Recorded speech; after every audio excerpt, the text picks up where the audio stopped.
Hi friends, இன்றைக்கி நம்ம கிச்சனில் ஆட்டினுடைய நுரையீரலை வச்சு ஒரு சூப்பரான சுவையான கிரேவி எப்படி செய்கிறது அப்படின்னு நம்ம பார்க்க போகிறோம்.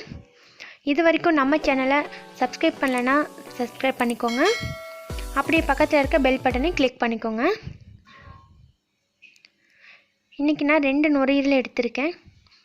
நுரையீரலுக்கு மேலே ஒரு ஜவ்வு மாதிரி ஒரு தோல் வரும், அதை க்ளீன் பண்ணிவிட்டு இந்த மாதிரி கட் பண்ணி எடுத்துக்கலாம்.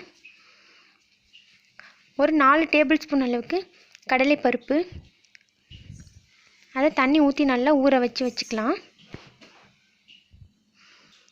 பெரிய வெங்காயம் 4, தக்காளி 3 தக்காளி இந்த மாதிரி கட் பண்ணி எடுத்துக்கலாம். இஞ்சி பூண்டு பேஸ்ட்டு 2 டேபிள் ஸ்பூன் அளவு எடுத்துக்கோங்க.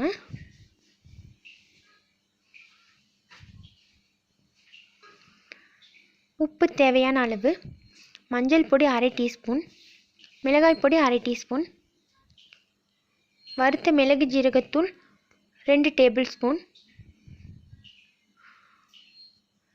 ஜீரகம் 1 டேபிள் ஸ்பூன், அப்புறம் பட்டை ஒரு சிறிய துண்டு. இந்த ஜீரகமும் பட்டை நம்ம தாளிக்கிறதுக்கு யூஸ் பண்ணிக்கலாம். இப்போ நம்ம ஸ்டவ் ஆன் பண்ணிவிட்டு குக்கரை வச்சுக்கலாம். ஏன்னா நுரையீரல் வேக கொஞ்சம் டைம் எடுக்கும், அதனால் நம்ம குக்கர்லேயே செஞ்சுக்கலாம். 2 குழிக்கரண்டி அளவு ஆயிலை சேர்த்துடலாம். ஆயில் நல்லா ஹீட் ஆனதுக்கப்புறம் நம்ம எடுத்து வச்சுருந்த ஜீரகம் பட்டை 2 போட்டுடலாம். அதில் போட்டுட்டு ஜீரகம் நல்லா பொரியட்டும், அப்போ தான் நல்லா வாசமாக வரும். ஜீரகம் பொரிஞ்சதுக்கப்புறம் வெங்காயத்தை அது கூட சேர்த்துடலாம்.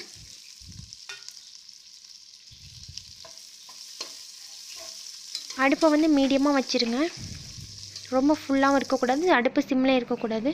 இந்த மாதிரி வெங்காயம் நல்லா வதங்கிட்டு இருக்க டைமில் நம்ம எடுத்து வச்சுருந்தோம் இல்லையா இஞ்சி பூண்டு பேஸ்ட்டு, அப்போ இது கூட நம்ம சேர்த்துக்கலாம்.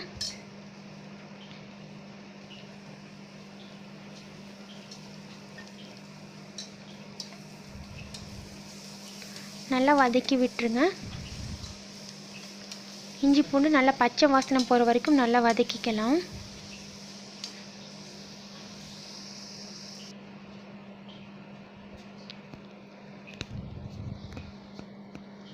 இப்போ வெங்காயம் வதங்கிடுச்சு, இது கூட நம்ம நுரையீரலை சேர்த்துக்கலாம்.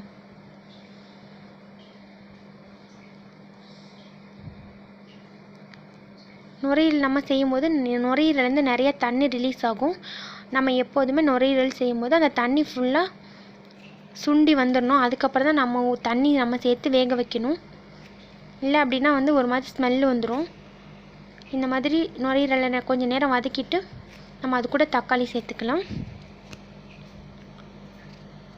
இப்போ நம்ம மிளகாத்தூள், மஞ்சள்தூள், உப்பு எல்லாத்தையும் ஒன்றா போட்டுடலாம். அது கூட போட்டுட்டு நல்லா வதக்கி விட்ருங்க. இந்த நல்லா வதக்கிட்டு நம்ம அடுப்பு கொஞ்சம் நேரம் சிம்மில் வச்சோம் அப்படின்னா ஒரு 10 நிமிஷம் அடுப்பை சிம்மில் வச்சோன்னா இப்போ அதுலேருந்து தண்ணி நிறையா ரிலீஸ் ஆகி வந்துடும். இங்கே பாருங்கள் எவ்வளோ தண்ணி வந்திருக்கு. இந்த தண்ணி ஃபுல்லாக அதுலேருந்து சுண்டி வரணும். அந்தளவுக்கு அடுப்பை கொஞ்சமாக தண்ணி ரிலீஸ் ஆனதுக்கப்புறம் நம்ம ஸ்டவ்வை வந்து ஃபுல்லாக வச்சுக்கலாம். ஸ்டவ்வை ஃபுல்லாக வச்சு அந்த தண்ணி ஃபுல்லாக சுண்டி போயிடணும். இப்போ நம்ம அது கூட தண்ணி சேர்த்துக்கலாம். 1 டம்ளர் அளவு தண்ணி சேர்த்துருக்கேன்.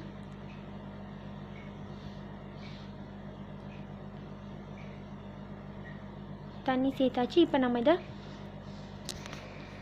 குக்கர் மூடி வச்சு விசில் விட்டுறலாம். ஒரு 6-7 விசில் கிட்ட இதை விடணும், அப்போ தான் நல்லா வேகும் பஞ்சு போல்.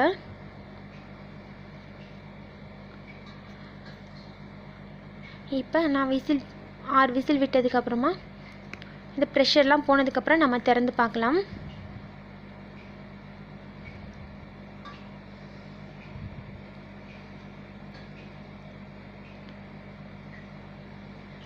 இப்போ வந்து நுரையீரல் நல்லா வெந்திருக்கு.